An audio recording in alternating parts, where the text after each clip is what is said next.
폭염 때문에 고생이 많으셨지요.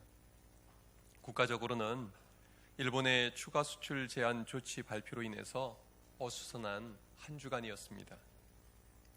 우리나라의 반도체와 디스플레이 관련 3가지 핵심 품목 수출을 제한했던 일본이 이틀 전에 추가로 1,100여 가지 품목의 수출 제한 조치를 발표했습니다.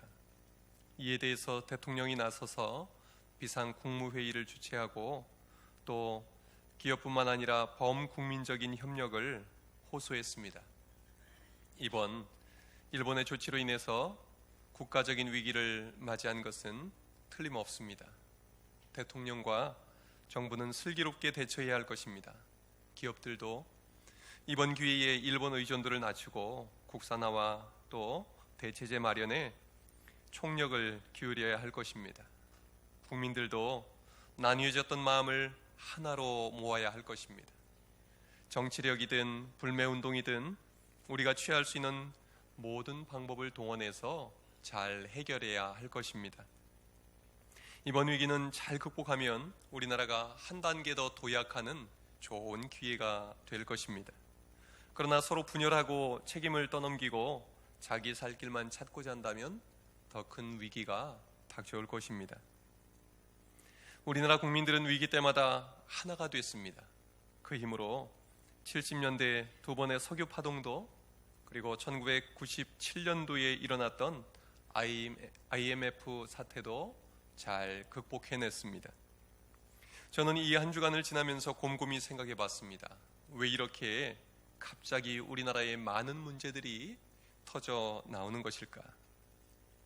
일본의 이해할 수 없는 경제 보복 조치들, 그리고 화해 분위기에서 돌변한 북한의 미사일 발사 실험들, 중국과 러시아의 한국 영공 침범, 그리고 미국의 지속적인 무역 압박 등 지금 우리나라의 상황이 구한말 조선의 위기 상황과 비슷하다는 우려의 목소리가 들리기도 합니다. 여러분, 도대체 왜 우리나라에 이런 일들이 벌어지고 있는 것일까요? 하나님께서 이번 위기를 통해서 우리에게 주시고자 하는 메시지는 무엇일까요? 오늘 본문을 통해서 함께 살펴보고자 합니다. 첫째, 함께 해보겠습니다. 내가 너희를 사랑하였다. 4절 함께 읽겠습니다. 시작. 내가 사람의 줄 곧 사랑의 줄로 그들을 이끌었고 그들에게 대하여 그 목에서 멍에를 벗기는 자 같이 되었으며 그들 앞에 먹을 것을 두었노라. 아멘.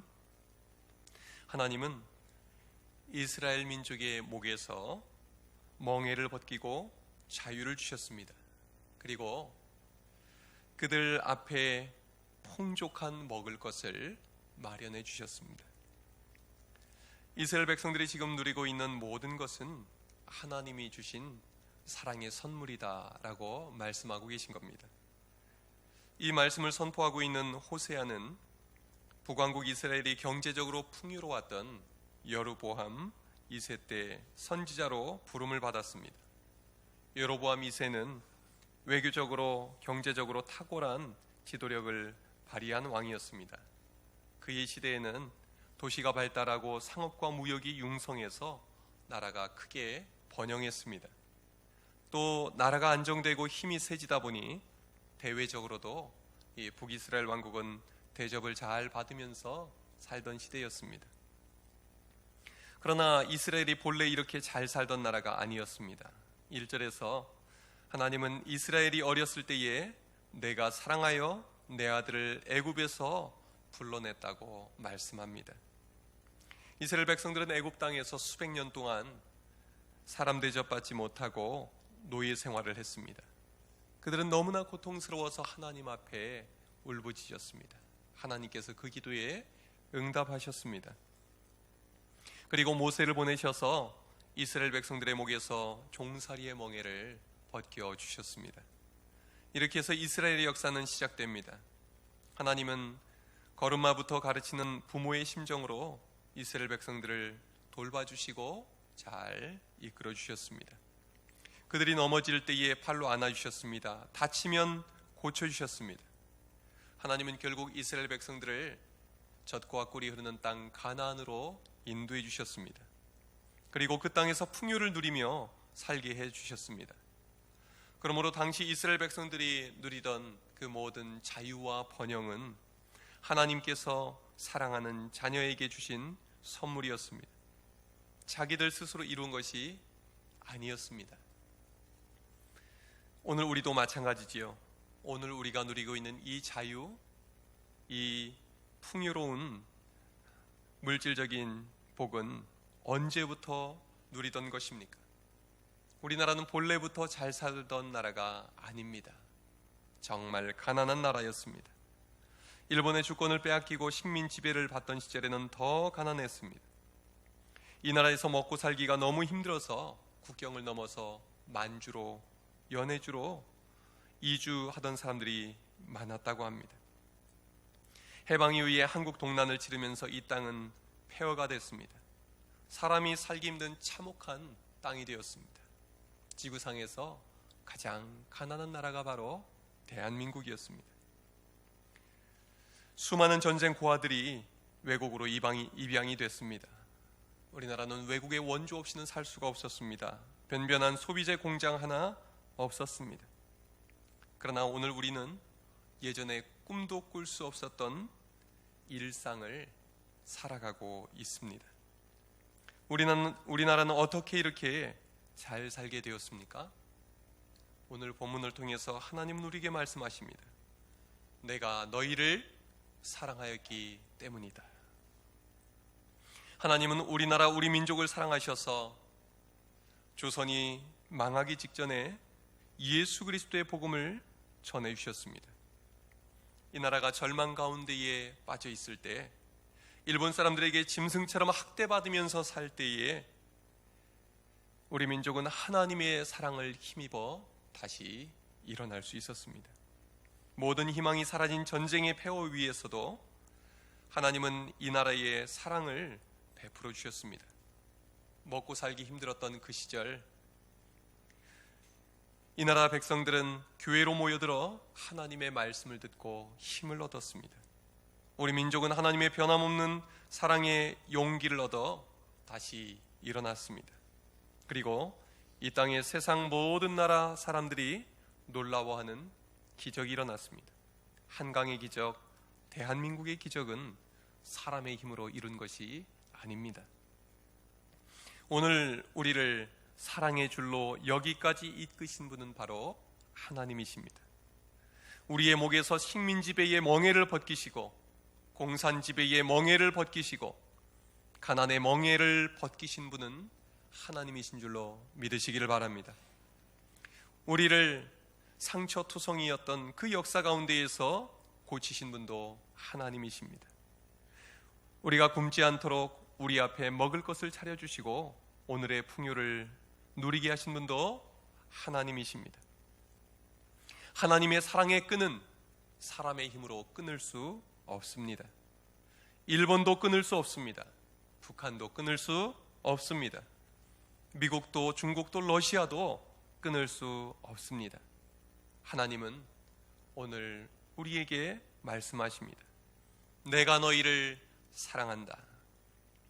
여러분, 이 위기의 때에 우리를 사랑하시는 하나님의 음성을 듣고 힘을 얻으시길 바랍니다. 오늘 본문을 통해서 우리에게 주시는 두 번째 말씀은 무엇일까요?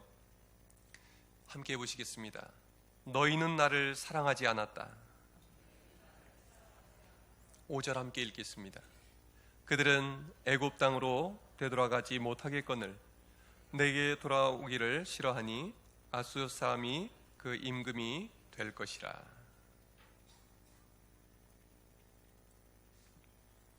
이스라엘 백성들은 한결같이 사랑해 주신 하나님과는 달리 하나님을 사랑하지 않았다라고 말씀하십니다. 그들은 하나님께 돌아오기를 싫어했습니다. 2절에서 선지자들이 그들을 부를수록 그들은 하나님을 점점 더 멀리했습니다. 그들은 하나님 대신 바알들에게 제사하고 아로새긴 우상 앞에서 분향했습니다. 바알은 가나안 사람들이 풍요와 번영을 준다고 믿었던 신입니다.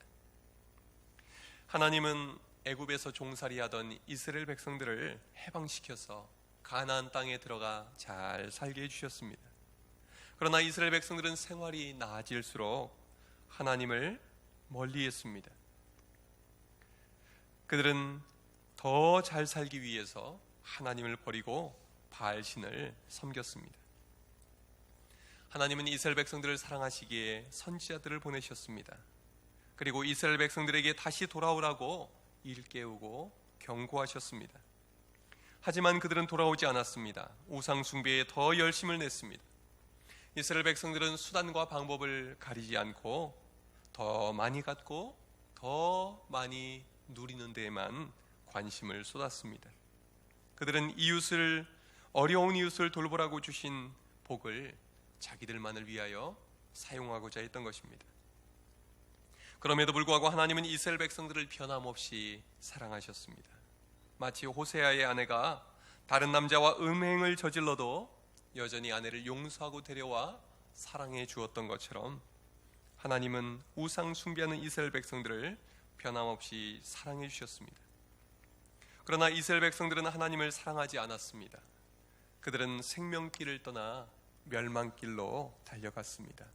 나라를 세우는 길이 아니라 망치는 길로 나갔습니다. 하나님은 끝내 말씀하십니다. 내게 돌아오기를 싫어하니 아수르 사람이 그 임금이 될 것이라. 하나님은 하나님의 다스림을 받기 싫어하는 이스라엘 백성들을 아수르 왕의 손에 넘겨주십니다. 아수르의 침략으로 이스라엘이 쌓아올렸던 그 모든 부와 번영은 한순간에 무너져 내렸습니다. 그들이 소중하게 여겼던 물질적인 풍요로움도 다 사라져버렸습니다. 그들은 더 잘 살기 위해서 하나님을 떠났지만 하나님이 주신 모든 것을 잃어버리고 말았습니다. 생명이 없는 우상은 아수르 군대의 공격으로부터 이스라엘 백성들을 지켜줄 수 없었습니다. 요즘 우리나라에 일어나는 일들을 보면서 하나님의 뜻은 어디에 있는가 생각을 해보게 되었습니다. 일본을 비롯해서 주변에 강대국들이 아무리 우리나라를 무너뜨리려고 해도 하나님께서 지켜주시고 보호해 주시면 안전할 수 있습니다. 그러나 아무리 우리가 애쓰고 외교력을 동원하고 불매운동을 벌여도 하나님께서 지켜주시지 않으면 아무런 소용이 없습니다. 이러한 때에 하나님께서 오늘 본문을 통해서 우리에게 깨닫게 해주시는 것은 무엇일까요? 너희는 나를 사랑하지 않았다. 우리나라는 역사적으로 가장 어려웠던 시절에 복음을 받아들였습니다. 그리고 하나님의 사랑을 힘입어 그 모든 어려움을 이겨낼 수 있었습니다. 우리나라가 전쟁의 폐허를 딛고 지금의 모습으로 일어서는 과정은 눈물겨운 것이었습니다. 가난했던 그 시절에 우리 국민들은 잘 살아보자고 허리띠를 졸라맸습니다. 시골이나 도시나 이를 악물고 살았습니다. 부모들은 없는 형편에도 자식 성공시켜보겠다고 대학 보내고 공부시켰습니다. 논밭에서도 새벽부터 해질 때까지 일했습니다. 공장에서도 밤낮 없이 일했습니다. 회사는 전쟁터와 같았습니다. 그리고 우리나라는 모든 역경을 이겨내고 오늘 세계 속의 대한민국으로 우뚝 섰습니다. 예전에 우리나라보다 더 잘 살았던 동남아 국가 사람들이 이제는 한국으로 돈을 벌러 오고 있습니다. 우리나라를 깔보던 일본마저 추월당할까봐 두려워서 이제는 수단 방법을 가리지 않고 견제를 하고 있는 현실입니다. 그만큼 우리나라가 잘 살게 된 것이지요. 얼마나 감사한 일입니까? 어려서 동네에서 울려 퍼지던 노래가 기억납니다. 잘 살아보세, 잘 살아보세. 우리도 한번 잘 살아보세. 기억나십니까? 또 이런 노래도 있었지요. 새벽 종이 울렸네, 새 아침이 밝았네, 너도 나도 일어나 새 마을을 가꾸세. 초가집도 없애고 마을길도 넓히고 푸른 동산 만들어 알뜰살뜰 다듬세. 서로 도와서 땀 흘려서 일하고 소득 증대에 힘써서 부자 마을 만드세. 마지막은 후렴구는 뭘까요? 살기 좋은 내 마을 우리 힘으로 만드세. 우리 힘으로 만드세. 결국 우리나라는 이렇게 바뀌어 있습니다. 그러나 안타깝게도 잘 살아보겠다고 밤낮 없이 애쓰는 동안 우리는 가장 중요한 한 가지를 잃어버렸습니다. 그것은 바로 무너져 가던 이 나라를 일으켜 세운 십자가 신앙입니다. 우리 선배 그리스도인들은 나라가 망해가던 시기에 하나님을 사랑하고 십자가 복음을 증거하면서 썩어지는 한 알의 밀알이 되었습니다. 나라를 되찾기 위해서 생명조차 아끼지 않았습니다. 사제를 털어서 인재를 키워내고 독립운동을 지원했습니다. 나라를 살리기 위해서 기독교인들이 죽어가고 교회가 핍박당하는 십자가의 길을 걸어갔습니다. 이것이 바로 우리 민족이 어둠의 짙은 어둠을 뚫고 나올 수 있었던 원동력이었습니다. 십자가 신앙은 예수 위에 내가 죽고 나라 살리기 위해 내가 죽는 신앙입니다. 나 혼자 잘 살아보겠다는 그런 신앙이 아닙니다. 그러나 우리도 한번 잘 살아보자며 너도 나도 산업전선에 뛰어들면서 십자가 신앙은 약해지기 시작했습니다. 우리 국민들은 수단과 방법을 가리지 않고 돈 더 벌고 성공하기 위해서 애썼습니다. 그런 과정에서 정의도 도덕도 어려운 이웃을 돌보는 일도 관심사에서 멀어져 버렸습니다. 국민소득을 높이는 일이 최고의 가치가 되었습니다. 잘 먹고 잘 살 수 있다면 모든 것을 희생할 수 있다고 생각했습니다. 교회도 크게 다를 바가 없었습니다. 일제강점기 6.25 동란을 거치면서 순교하고 십자가 신앙을 지켜온 교회가 이후로는 교회의 성장하는 일에 온 힘을 기울였습니다. 우리 신앙의 선배들이 붙잡았던 십자가 신앙 대신에 성공과 번영 그리고 더 큰 복을 받는 것에 주로 관심을 쏟았습니다. 그러는 사이 한국 기독교인들은 이전에 비해 부자가 됐습니다. 한국 교회도 부자 교회가 됐습니다. 대한민국 곳곳에는 교인 수 많고 돈 많은 큰 교회들이 즐비하게 되었습니다. 나라도 교회도 드디어 잘 살아보자던 꿈을 이루었습니다. 그러나 돌아보니 잃어버린 것이 있습니다. 바로 하나님을 향한 사랑입니다. 십자가 신앙입니다. 예전에 비해서 교회도 커졌고 그리스도인들도 많아졌지만 이 나라를 떠받쳐주고 있었던 가장 중요한 신앙 유산이 사라져 버린 것입니다. 오늘 하나님은 우리에게 말씀하십니다. 나는 너희를 여전히 사랑하건만 너희는 나를 전과 같이 사랑하지 않는구나. 너희는 내게 돌아오기를 싫어하는구나. 십자가 신앙으로 돌아가기를 싫어하고 있지는 않습니까? 요즘처럼 국가적인 어려움이 많이 겹쳐 있는 이때에 하나님께서 바라시는 것은 무엇이겠습니까? 우리가 잃어버린 것을 되찾는 것입니다. 요한계시록 2장에서 주님은 에베소 교인들에게 말씀하십니다. 그러나 너를 책망할 것이 있나니 너희의 처음 사랑을 버렸느니라. 그러므로 어디서 떨어졌는지를 생각하고 회개하여 처음 행위를 가지라. 만일 그리하지 아니하고 회개하지 아니하면 내가 내게 가서 내 촛대를 그 자리에서 옮기리라. 여러분, 십자가 신앙이 우리를 살려낼 수 있습니다. 십자가 신앙이 교회를 살려낼 수 있습니다. 그리고 십자가 신앙이 이러한 때에 나라를 살려낼 수 있습니다. 십자가 신앙을 회복할 수 있기를 바랍니다.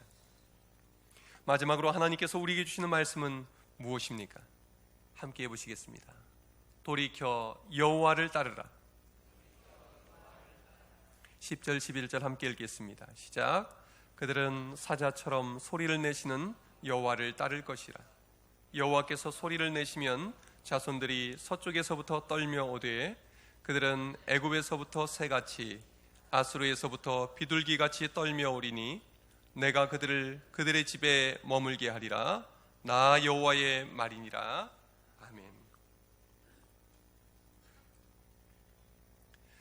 오늘 본문을 통해서 하나님은 이스라엘 백성들이 다시 돌아오기만 하면 완전히 회복시켜 주시겠다고 약속하십니다. 왜 그럴까요? 하나님은 사랑의 하나님이시기 때문입니다.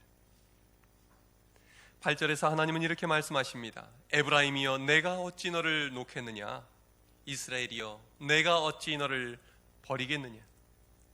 하나님은 이스라엘 백성들을 절대로 포기하지도 버리지도 않으시겠다고 말씀하십니다. 이스라엘 백성들이 먼저 하나님을 사랑해서가 아닙니다. 그들이 신실해서가 아닙니다. 하나님의 본성이 사랑이기 때문입니다. 하나님은 마음을 이미 이스라엘 백성들에게로 돌이키셨습니다. 이스라엘 백성들을 향한 긍휼이 불부터 활활 타오르고 있습니다. 하나님은 이스라엘 백성들을 아드마나 스보임같이 버리지 않으시겠다고 말씀합니다. 아드마나 스보임은 소돔과 고모라와 함께 멸망한 도시들입니다. 9절에서도 말씀합니다. 내가 나의 맹렬한 진노를 나타내지 아니하며 내가 다시는 에브라임을 멸하지 아니하리니 이는 내가 하나님이요 사람이 아니니라. 하나님은 이스라엘 백성들처럼 변덕쟁이가 아니십니다. 감정에 휩쓸리는 분도 아니십니다. 하나님의 사랑은 변함이 없습니다. 자식이 부모를 사랑하는 마음은 참 변덕스럽습니다.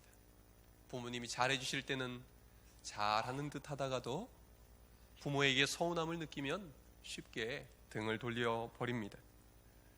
그러나 자식을 향한 부모의 사랑은 내리사랑입니다. 부모의 마음 한구석에는 항상 자녀들이 자리 잡고 있지요. 이스라엘 백성들을 자식처럼 사랑하시는 하나님께서는 그들에게 쏟아 부어야 할 진노를 하나님의 아들에게 대신 쏟아 부으시기로 작정하셨습니다. 그래서 그 아들을 이 땅에 보내시고 십자가에 달려 죽게 하신 것입니다. 이 십자가는 하나님이 우리를 얼마나 사랑하시는가를 보여줍니다. 우리를 살리시기 위해서 죄 없으신 그 아들이 달려 죽으신 십자가입니다.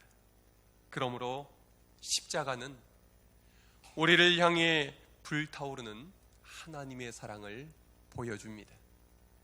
여러분, 힘이 들 때 십자가를 바라보며 주님의 그 사랑을 충만히 공급받으시길 바랍니다.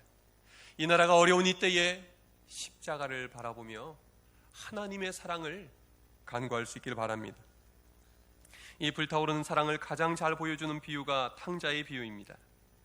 둘째 아들은 아버지의 유산을 받아내고서는 아버지를 버리고 먼 나라로 떠나가 버립니다.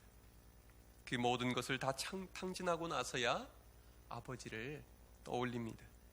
그러나 아버지는 한순간도 집 나간 아들을 잊은 적이 없습니다. 변함없는 사랑으로 그 아들이 돌아오기만을 기다립니다. 그러고 보면 아들을 돌아오게 만든 것은 아버지의 한결같은 사랑, 뜨거운 사랑이었던 것입니다. 오늘 본문에서 우상을 숭배하다 아수르에 망해버린 이 이스라엘 백성들에게 하나님은 말씀하십니다. 그들은 사자처럼 소리를 내시는 여호와를 따를 것이라. 사자처럼 소리를 내시는 여호와는 전능하신 하나님을 말합니다. 하나님을 따르면 두려울 것이 없습니다. 사자 뒤를 따라가면 주위에 그 누가 얼씬할 수 있겠습니까? 하나님 앞에 돌아오면 모든 문제가 해결이 됩니다. 하나님은 흩어진 이스라엘 자손들을 애굽에서 새같이, 아수르에서 비둘기같이 돌아오게 하시겠다고 말씀합니다. 하나님께 돌아오면 그들이 원래 머물던 그들의 집에 머물게 해주시겠다 하십니다.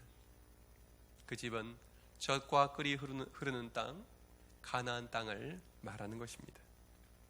지난 화요일에 우리 교회 장로님들과 함께 신안 앞에도에 있는 새생명교회 이성진 목사님을 만나 뵙고 왔습니다. 돌아오는 길에 문준경 전도사님 순교 기념관을 찾아갔습니다. 문준경 전도사님은 우리나라가 절망 속에 빠져 있던 일제강점기 때 예수님을 믿게 된 분입니다.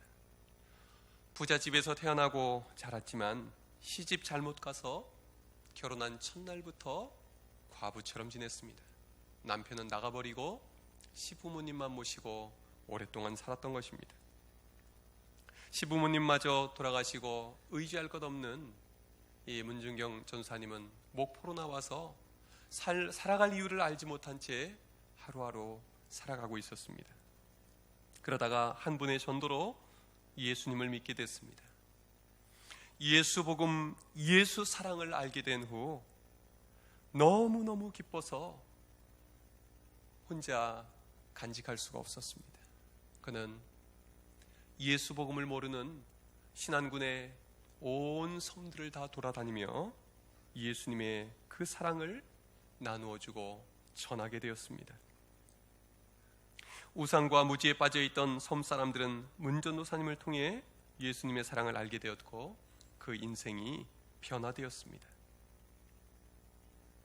지금도 전국에서 복음화율이 제일 높은 곳은 신안군이라고 합니다.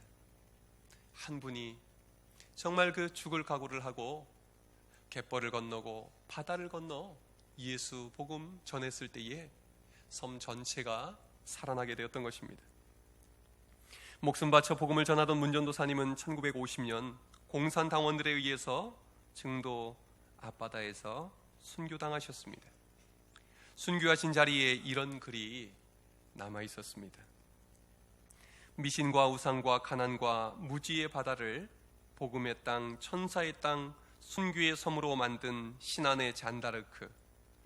저들이 기쁘면 당신은 미소로 웃음이 되고, 저들이 울면 당신은 눈물이 되어 흐르고, 저들이 헐벗으면 당신은 옷 한 벌이 되어 입히고, 저들이 발벗으면 당신은 한 켤레 신이 되어 신기고, 저들이 어두우면 당신은 빛이 되어 눈뜨게 하고, 저들이 배고프면 당신은 밥이 되는 바보 목자, 저들이 병들면 당신은 몸으로 약이 되신 성녀야.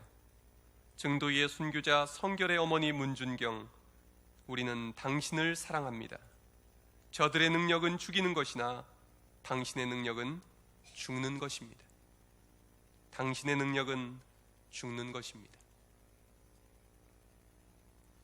문전도사님이 보여주신 신앙은 나 하나 잘 살아보겠다는 신앙이 아니었습니다. 내가 죽어 남을 살리는 신앙이었습니다. 우리 믿음의 선배들은 내가 죽어서, 우리 교회가 죽어서 나라를 살려내는 그 신앙으로 이 나라를 일으켰습니다. 여러분, 이 나라가 어려운 이때에 우리는 무엇을 회복해야 합니까? 십자가 신앙을 회복할 수 있기를 바랍니다. 돌이켜 여호와께로 돌아가 이 어려운 때에 이 나라를 위해서 간절히 기도하면서 하나님의 은혜를 구하고, 우리 믿음의 선배들처럼 우리의 가진 것을 어려운 이웃을 위해 나누고 돕는 일에 쓸 수 있기를 바랍니다. 복음을 증거하는 일에 증인되어 살아가기를 주님의 이름으로 축원합니다. 기도하겠습니다. 하나님 아버지,